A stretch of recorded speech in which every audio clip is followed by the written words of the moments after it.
Well, hey there. I'm Paula Deen, and today I'm going to show you around our beautiful farm country because there's nothing that makes a meal better than good local produce. First, I've got a sweet summer squash casserole that's just fit for a king.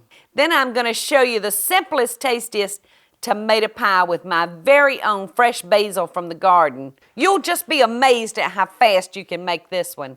And finally, the creamiest, butteriest corn dish in the whole wide world. I promise you the kids will be holding up their plates for seconds. Wouldn't your mama be proud? Today's meal is all about fresh vegetables.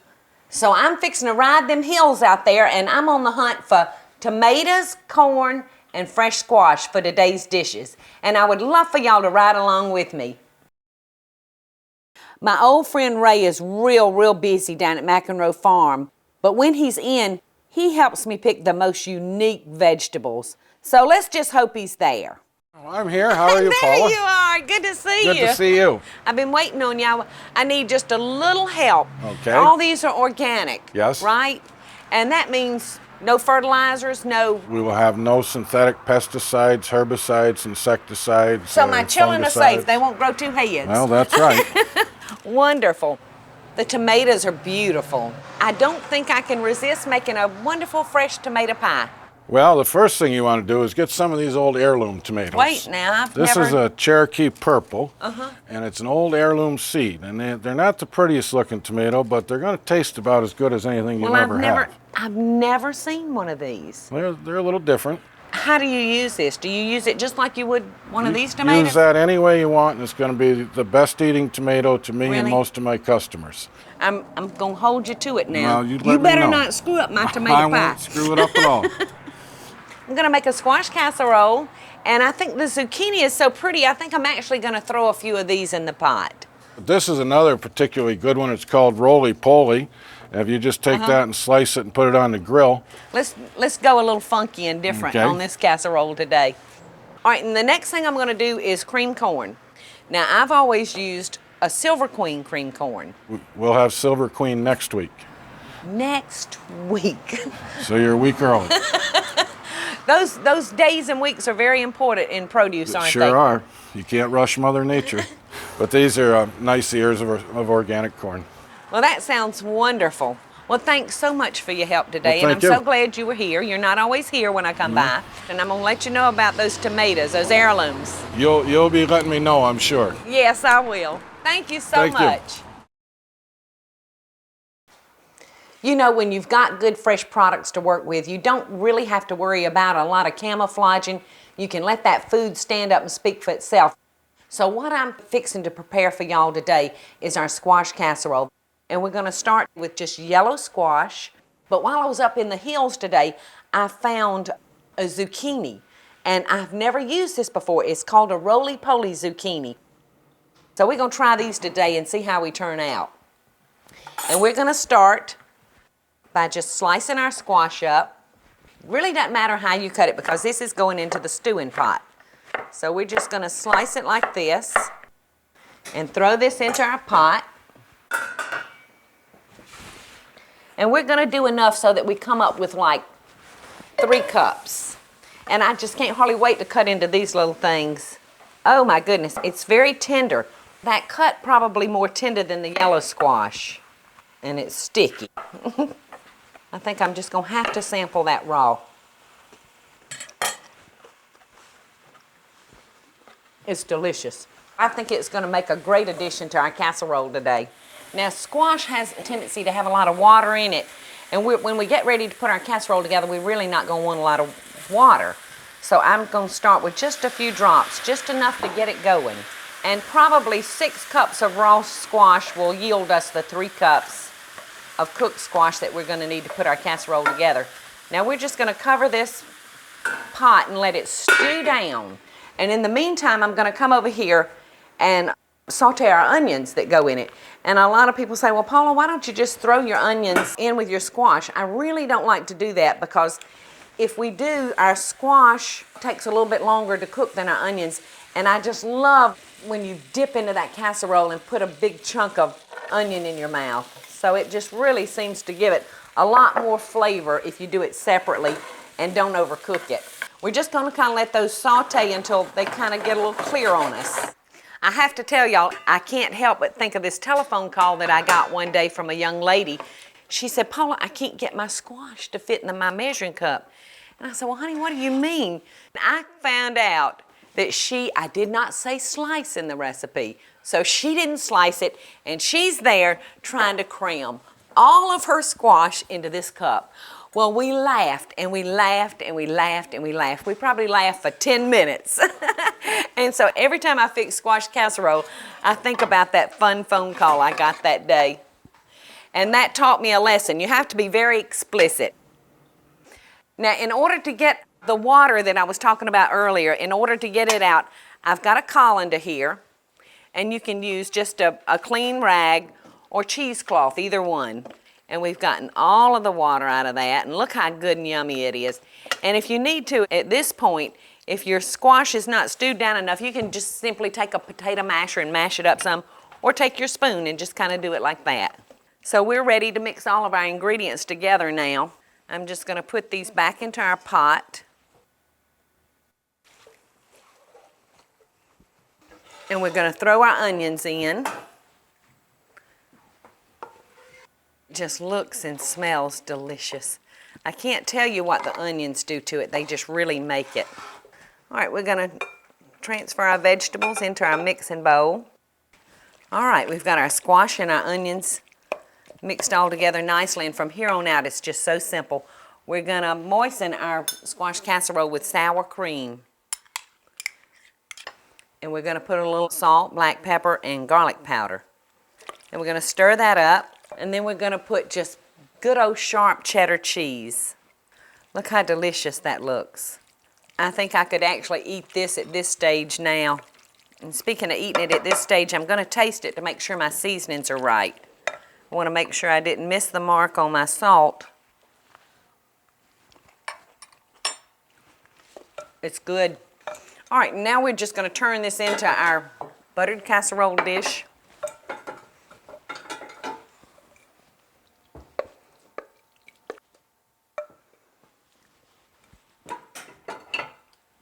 Just kind of spread it around evenly in your dish. Now at this point, you can kind of do anything you want to with it. You can top it with straight cheese. You could top it with, there's a wonderful little product out there that are canned onion rings. You can top it with that, only you'd need to wait till the last 2 minutes. You'd need to go ahead and actually bake it like this and then add the onion rings the last 2 minutes. But one of my favorite toppings is just a good buttery cracker. And that's what we're going to top ours with today. And that's it. It's that simple. We're going to put it in the oven and cook it for about 30 minutes, and then it's going to be ready to eat. The best part about having 2 ovens is that I can cook 2 things at once. So my first casserole should be ready. I can't hardly wait to taste those cute little roly-polies in the final dish. And I'm going to make sure I get one in this bite.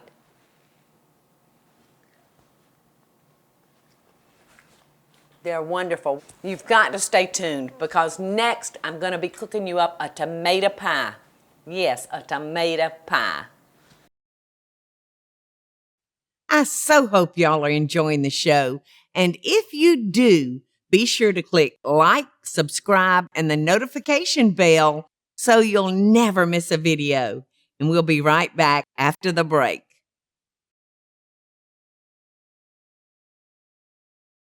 Right now, I'm fixing to show you my tomato pie. Normally, I would make my tomato pie with just a regular vine-ripe tomato, but Ray talked me into trying one of his heirloom tomatoes, and this is a Cherokee, and it's beautiful. You see how dark it is in color. In fact, when I first saw him, I thought, gosh, Ray's got some kind of rotten tomatoes up there. But he insisted that I taste it. So I promised him I was going to try this in my tomato pie today. We're going to start by cutting a little notch through the skin of our tomato. And we're going to drop it into boiling water. And we're going to leave it for about 30 seconds, 45 seconds. It doesn't take long. You can lift it up in a few minutes. And you can actually see that skin splitting on you. Let's see if we can see. The skin's already split on it just that quickly, and that was probably less than 30 seconds. And then we're going to put it into the ice water. The ice water stops the cooking on it, and it makes it cool enough for us to handle. See, that skin will just slip right off. That's so much easier. Beautiful, perfectly peeled tomato. We're going to come over here now, and we're going to slice these up and get them ready for our pie. This is a dish that I serve on all the major holidays, Thanksgiving, Easter, Father's Day, Mother's Day. We always serve tomato pie to our guests because it is such a special dish. Now, on your pie crust, you can either make your own or you can just use a frozen. When I'm doing cocktail parties, I buy little frozen phyllo shells, and I actually chop the tomatoes up and fill them into these little shells, and we pass them at cocktail parties, and people just love them. And right now, I'm going to take the tomatoes that I've peeled, and I'm throwing them into a colander, and I'm going to just lightly salt them. And we're going to give these tomatoes just a minute to drain because we don't want our pie crust all soggy, even though that tomato juice is wonderful in there. And while they're draining, we're going to come over here and make our dressing. And all we're doing here is taking a cup of mayonnaise and mixing it with a cup of cheddar cheese and a cup of mozzarella. And we're just going to stir that together. How simple. And we're just going to throw a little salt into here and a little pepper. And while I'm waiting for our tomatoes to drain, I'm just going to run out here in the garden and clip a little fresh basil. If you'd like, come on along.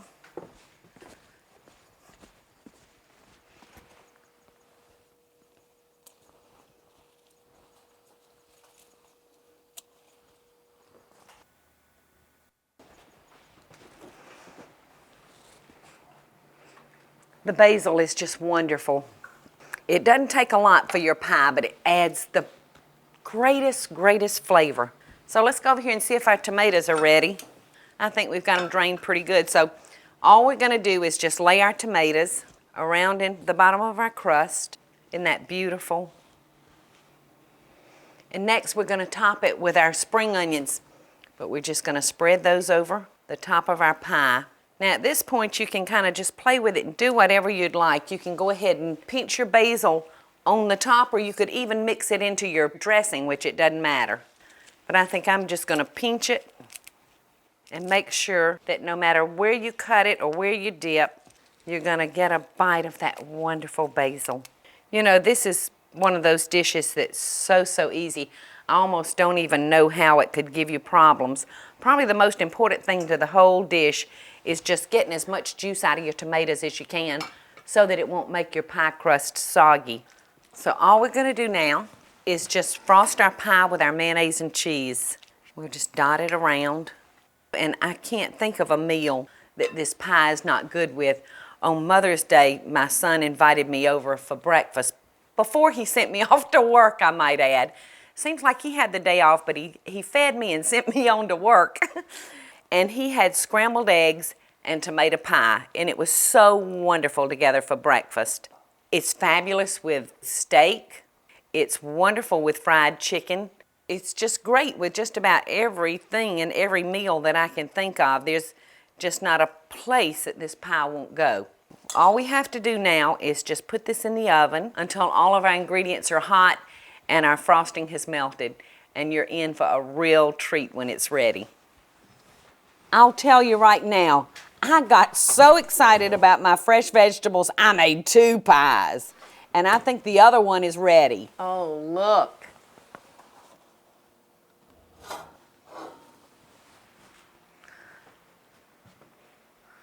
Look at our luscious pie. The great thing about this tomato pie is this is the only garnish you need, a fresh piece of basil. I think I'm going to have to go ahead and cut this pie and give it a taste. Look at the juice from the tomatoes.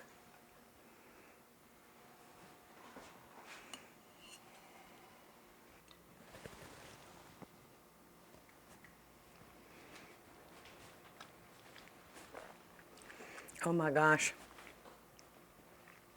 A hot tomato sandwich with cheese. Y'all hang around because next we're going to have great fun with some fresh corn. And when I say great, I literally mean great. So come back. I hope y'all are enjoying the show, and I want to hear from you. Tell me what recipes or videos you'd like to see me make by just leaving a short comment below. Now, let's get back to the show, y'all. I promised y'all a great time, and here I am. I'm grating it. I was up in the valley this morning looking for corn, tomatoes, and squash, and you can see that I'm grating this corn on a little corn grater. It's just a wonderful little invention. I can't imagine trying to do cream corn with a knife because you've got to get in there and actually get the cream and the milk out of that corn. And it has a little blade right here that actually busts the tops off, and then in the center it's got little arms that stick up, and then down here on this blade it actually removes the milk. You know, I've spent many a summer as a young bride putting up cream corn for the winter, and it really is a job, but you just have to do this with all this beautiful fresh corn coming in. And just rotate your corn just like I'm doing, and you can turn him upside down and get every drop of that milk out of him. Look at that wonderful corn. And like I said, there is no way you can do this with a knife. So we're just gonna keep going until we have enough for supper. You might wanna wait and make cream corn when hubby's home so that he can lend you some of his manpower. And by the way, don't wear any good clothes on cream corn day. You see, I'm going to be polka-dotty by the time we get through. All right, we're all through having our great time now. So we're going to take our corn and put it into a baking dish. Now, if this corn had been a little on the dry side, you could always just simply add a little bit of milk, giving you more liquid. But we've got so much juice in this corn, I think it's going to be fine. The only way you can really mess a fresh cream corn dish up is by getting old corn. If you got a hold of old corn, it's going to be dry and it's really not going to be any good. So if I were you, I wouldn't even waste my time and labor on trying to prepare it. Now I'm fixing to taste this corn and see how sweet it is. This is so delicious. All I'm going to add to this is straight butter. At home when I'm doing this dish, this is the only food besides a baked potato that I will sometimes cook in a microwave. You can take this corn now and cover it in a plastic wrap, put it in the oven for about 4 minutes, take it out, stir it, put it back in for about 4 more minutes, and you've got cream corn. But I'm going to stick this in our regular oven today. And we're going to cook it for about 10 minutes. Then we're going to go into the oven and we're going to stir it up because it will begin to cook faster around the edges than in the center. So we're going to keep stirring until that corn is evenly cooked. And it doesn't take much. Actually, just heating it completely through. And we'll be ready.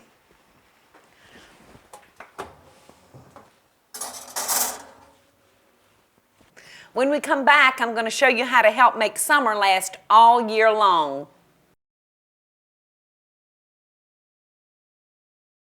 I so hope y'all are enjoying the show. And if you do, be sure to click like, subscribe, and the notification bell so you'll never miss a video. And we'll be right back after the break. Before we say goodbye today, I want to share with you just a few tips that were shared with me years ago that were so much help. The easiest vegetable or fruit that we have to preserve is the tomato. It's so very simple. All you do is wash your tomatoes, drop them in a plastic freezer bag, seal them up, throw them into the freezer. And when you're ready for them in the winter, you just take them out, hold them under hot water, and the skin will peel off just like we've blanched it. It's a great way to preserve the tomato. You can't make a tomato sandwich with it, but you can have a great pot of pasta. And the next thing I'd like to share with you is herbs.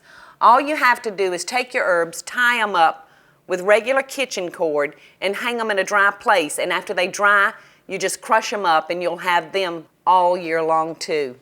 But one of the most important things to remember is always wash your vegetables very well, even your organic vegetables, because you never know who's touched them or where they've been.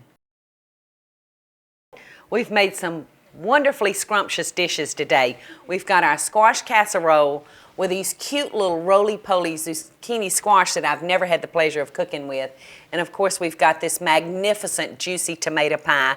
And I even had time to throw some collard greens into the pot this afternoon. And our sweet and mouth-watering cream corn. And as always, America, you know I send you love and best dishes from my kitchen to yours. Hey y'all, it's Paula Deen. Now, if you enjoyed this video, be sure to like it and click the subscribe button as well as the notification bell to be alerted when I post a video. Love and best dishes, y'all.